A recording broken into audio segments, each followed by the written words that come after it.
네, 안녕하세요. 멘탈이 전부다의 철이형입니다. 네, 이번 주는 첫날부터 지난주에 약세 분위기가 이어지면서 3대 지수가 모두 강하게 하락을 했고요. 나스닥은 2.5%가 넘게 떨어지면서 특히 더 강력한 하락을 보여줬습니다. 현재 시장이 하락하고 있는 이유는 특별히 새로운 이슈가 있어서는 아니고요. 기존 랠리가 저항선에 막히면서 상승 추세가 소멸이 되자 이번에는 반대로 매도 추세가 강해진 점을 들 수 있겠고, 둘째로 여전히 고용시장과 인플레이션이 매섭고 당분간 금리 인상이 계속될 것으로 예상된다는 점, 그리고 셋째로 글로벌 경기 둔화가 지속되면서 기업들의 실적이 악화될 것으로 예상되는 점 등이 있겠습니다. 이런 요인들이 중복적으로 작용하면서 시장을 끌어내리고 있고요. 만약 이대로 주가가 계속 내려간다면 이번 랠리는 베어마켓 랠리로 끝이 나겠죠. 반면 어느 지점에선가 조정을 끝내고 재상승을 한다면 다시 한번 추세 전환을 노려볼 가능성도 없는 것은 아닙니다. 다만 이러한 시장 분위기를 반영이라도 하듯 달러는 다시 초강세를 이어가고 있습니다. 6개 주요 통화 대비 달러의 상대적 강도를 나타내는 달러 인덱스는 최근 며칠간 지속적으로 상승하여 얼마 전에 고점을 돌파했습니다. 이러한 영향으로 환율은 리먼 브라더스 사태 이후 13년 만에 1330원을 돌파해서 1343원까지 오르고 있고요. 달러의 강세는 당연히 환율에서 그치는 것이 아닙니다. 달러를 주고 사야 하는 모든 달러 표시 자산의 가격 하락을 의미합니다. 안전자산의 대명사인 금값은 일주일 내내 하락하며 달러 대비 상대적 약세를 보여주고 있고, 유가도 급격한 하락을 이어나가며 최근 최저 가격인 87달러대를 하향 돌파하는 모습을 보였지만 사우디로부터 감산과 관련된 얘기가 나오면서 낙폭을 조금 회복했습니다. 최근 주식시장과 거의 비슷한 움직임을 보여주는 암호화폐의 경우 마찬가지로 최근 큰 폭의 하락을 보여주고 있습니다. 이처럼 달러가 글로벌 경기 불안과 경쟁국들의 상대적 통화 약세에 힘입어 제도약을 하면서 달러를 주고 사야 하는 자산들의 가격은 반대로 하락하는 모습을 보여주고 있는 것이죠. 자산의 디플레이션이라고 이해를 하시면 되겠습니다. 미국 주요 기술 기업들의 주가도 약세를 면치 못했습니다. 개별적인 특별한 악재가 있는 것은 아니지만 전반적으로 험악한 시장 분위기에 함께 질식하고 있습니다. 그렇다면 빅테크 기업들은 정말 밸류에이션이 고평가되어서 이렇게 가격이 하락하고 있는 걸까요? 간단하게 최상위 기술 기업들의 밸류에이션을 살펴보도록 하겠습니다. 시가총액 1위이자 세계 최고 기업인 애플은 1년 선행 PER이 약 27.5배이고 PEG는 3.11로 향후 5년간 연평균 성장률은 8.9% 정도입니다. 마이크로소프트의 경우 선행 PER이 약 28.5배이고 향후 5년간의 연평균 성장률은 13.4% 정도입니다. 구글의 경우는 선행 PER이 22.4배,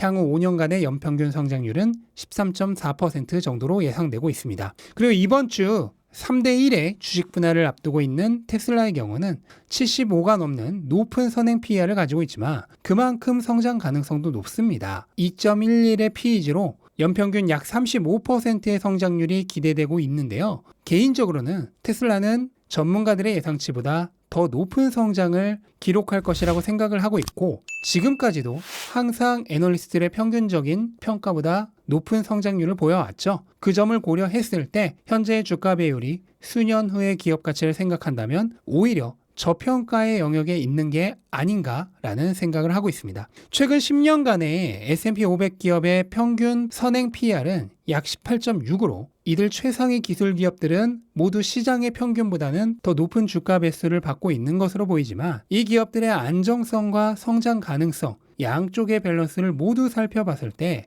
오히려 시장 평균보다 이 정도밖에 높지 않다는 건 결코 고평가라 부르기 어려운 수준이 아닐까 생각을 하고 있습니다. 실제로 현재 시장 전체의 선행 주가 배수는 10년 평균 아래인 16대까지 떨어진 상황이고요. 시장 전반이 저평가 영역으로 접어들고 있는 모습을 볼 수 있습니다. 만약 본인이 향후 5년 정도의 내재가치 성장 가능성을 분명하게 믿고 있고 또 그 정도의 시간 동안 현금화할 필요가 없는 자금을 가지고 있다면 이렇게 기업의 문제가 아닌 시장의 약세로 인해 주가가 하락할 때가 기회가 될 것입니다. 이처럼 시장이 우울증 모드일 때는 그 기업이 가진 실제 가치보다 시장은 훨씬 저렴한 가격을 제시합니다. 그럴 때 그 기업의 가치를 제대로 알고 있는 투자자라면 엄청난 이득의 기회가 생기게 되죠. 이것이 바로 정신을 똑바로 차리고 있는 투자자들이 주식시장에서 성공하기 정말 쉬운 이유 중 하나입니다.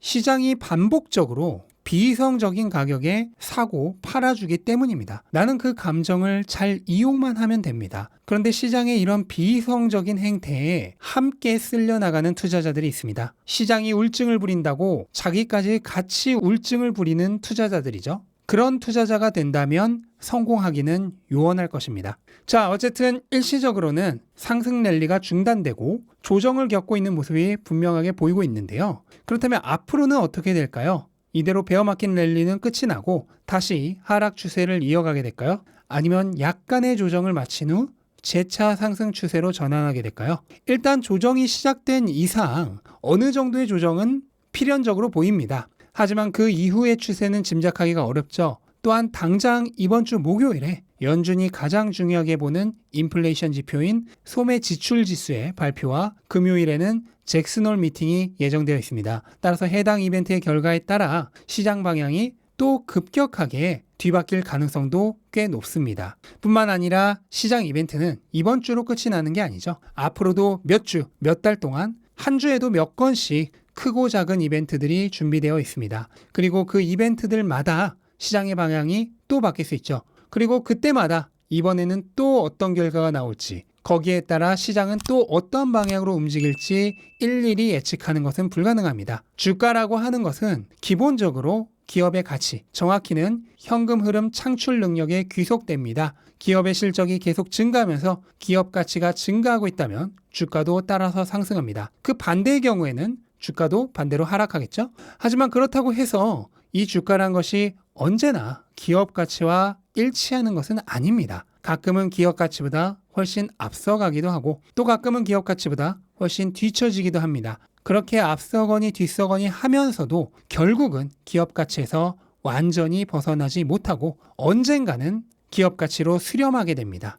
그리고 이런 주가의 움직임은 시장 상황의 영향을 굉장히 많이 받습니다. 시장이 좋을 땐 너도 나도 주가가 먼저 튀어나가려고 하고 시장이 나쁠 땐 너도 나도 주가가 뒤처지려고 합니다. 그렇다면 투자자는 여기서 어떻게 대응해야 할까요? 우선은 본인이 사고자 하는 기업의 내재가치 성장 가능성을 정확하게 파악하고 있어야 합니다. 주가는 결국에는 기업 가치로 수렴한다고 했는데 스스로도 기업 가치를 모르고 있어서야 당연히 앞으로의 주가 움직임도 알 수 없습니다. 일단 내가 먼저 지금 주가가 기업 가치보다 앞서 나가고 있는 상황인지 뒤처지고 있는 상황인지를 알아야 싸니까 조금 더 사자, 비싸니까 조금 더 기다리자와 같은 판단도 가능해질 것입니다. 다음으로 중요한 것은 주가의 진폭에 함께 휩쓸리지 않아야 한다는 것입니다. 주가는 그때그때의 여건에 따라 기업 가치와 분리되어 크게 요동칠 수 있습니다. 투자자는 이러한 괴리의 발생을 기회로 삼아야지 그 괴리에 현혹되어 함께 휘둘리는 거래를 한다면